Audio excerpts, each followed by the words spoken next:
اللہ الرحمن الرحیم. پیارے بچوں السلام علیکم ورحمۃ اللہ وبرکاتہ. آج بچوں پڑھنا ہے جابر بن حیات یعنی 8th کلاس کی.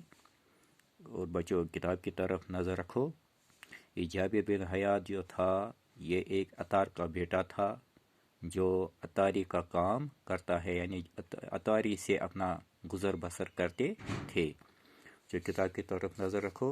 آج سے کوئی سینکڑوں سال پہلے 1818 عیسوی کے آس پاس کوفی میں ایک عطار رہا کرتا تھا. اس عطار کا نام حیان تھا. عطار کی مشکل سے اس کی گزر بسر ہوتی تھی. یہ عطار جو ہے سینکڑوں سال پہلے جو ہے 1818 عیسوی کے آس پاس جو کوفی کے شہر ایک عطار رہا کرتا تھا. یعنی اس عطار کا نام حیان تھا. کیا بچوں تھا نام اس کا؟ حیان. عطاری سے مشکل سے اس کی گزر بسر ہوتی ہے، یعنی مشکل سے اس کے عطاری کا کام کرتا ہے جو عطر بیچتے ہیں. عطاری مطلب ہے عطر بیچنے والا، جو اس کا مشکل سے اپنا گزر بسر اس کی یعنی گھر کی گزر بسر ہوتی تھی مشکل سے. اس کے ہاں ایک بیٹا ہوا جس کا نام جابر رکھا گیا. حیان کو فکر لاحق ہوئی کہ اب کیا ہوگا، روزی روٹی کا مسئلہ کیسے حل ہوگا. پیسے کمانے کے لالچ میں وہ چھوٹے بڑے جرائم میں ملوث ہو گیا. جابر ابھی نہایت ہی کم سن تھا کہ باپ کا سایہ سر سے اٹھ گیا. جو کیا ہوا کام، بیٹا پیدا ہوا اور اس بیٹے کا نام رکھا ہے جابر. اب حیان کو فکر رہا ہوگی کیونکہ بچہ پیدا ہو کہ اب کیا ہوگا، کیونکہ اس کی جو مشکل سے زندگی گزر رہی ہے، اس لیے اس کو فکر لاحق ہوئی کہ اب کیا ہوگا، روزی روٹی کا مسئلہ کیسے حل ہوگا. پیسے کمانے کے لالچ میں اس نے کیا چھوٹے بڑے جرائم یعنی غلط کام کرنے میں ملوث ہو گیا. جابر جو تھا وہ کم سن تھا، بچہ ہی تھا کہ یہ باپ کا سایہ سر سے اٹھ گیا. یعنی باپ کا سایہ سر سے اٹھ گیا. حیان اس کا باپ تھا، اس کا سایہ سر سے اٹھ گیا یعنی انتقال ہو گیا. اب جابر کی تعلیم تربیت کا سارا بوجھ اس کی غریب ماں پر آن پڑی. ماں نے کمسن جابر کوفہ کے باہر گاؤں میں اپنے رشتہ داروں کے ہاں بھیج دیا. اس طرح جابر کو بچپن کے یہ دن دیہات کی آزاد فضا میں گزارنے کا موقع ملا. گاؤں میں اسے معمولی تعلیم میسر ہوئی، البتہ تلافی جسد کا مادہ اس میں کوٹ کر بھر گیا. کچھ سال گاؤں میں گزارنے کے بعد جابر واپس کوفہ آیا.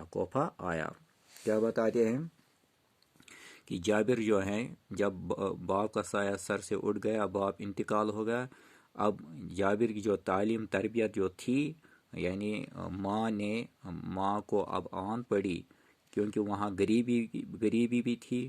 ماں نے اب جو جابر کو اپنے بیٹے کو بھیجا کوفہ کے باہر گاؤں میں ایک رشتہ دار کے ہاں بھیج دیا، یعنی رشتہ دار کے پاس بھیجا یعنی جابر کو ماں نے.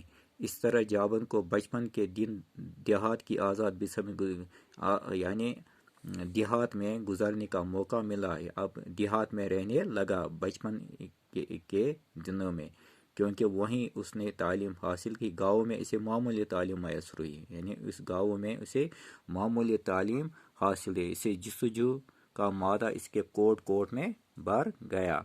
کچھ سال گاؤں گزارنے کے بعد جابر واپس کوفہ آیا. پھر اس کے بعد کچھ سال ہی گزرنے کے بعد یعنی جابر واپس کوفہ آئے. ان دنوں کوفہ میں عمدہ علمی ماحول تھا. اس وقت کوفہ کے شہر میں علم کا ماحول تھا. جابر میں مزید تعلیم حاصل کرنے کا شوق پیدا ہوا، چنانچہ اس مقصد سے اس نے مدرسے میں داخلہ لیا اور مروج تعلیم حاصل کی. اب جابر جوان تھا، اس نے ماں کی غربت دیکھی نہ گئی، چنانچہ اس پر سونا بنانے کی دھن سوار ہو گئی. کیا بتاتے ہیں کہ مزید تعلیم حاصل کرنے جب یہ کوفہ واپس آیا تو انہوں نے اس وقت کوفہ میں علمی تعلیم کا ماحول تھا تو انہوں نے مزید تعلیم حاصل کا شوق پیدا ہوا. چنانچہ اسی مقصد کے لیے اس نے مدرسے میں داخلہ لیا.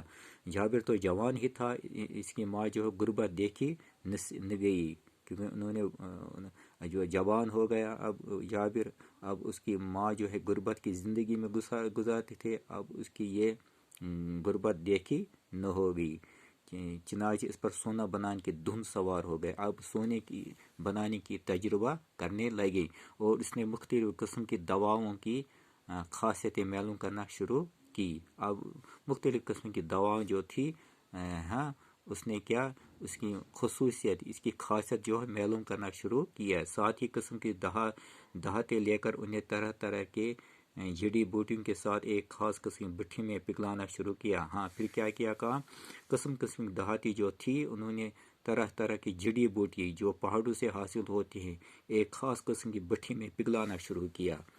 اس کے گھر میں قسم قسم کی جڑی بوٹیاں، طرح طرح کی دہاتی، الگ الگ شکل کے برتن تھے، یعنی گھر میں کیا ہے، قسم قسم کی جڑی بوٹیاں، طرح طرح کی دہاتی الگ الگ شکلوں کے برتن تھے، اور الگ الگ برتن تھے۔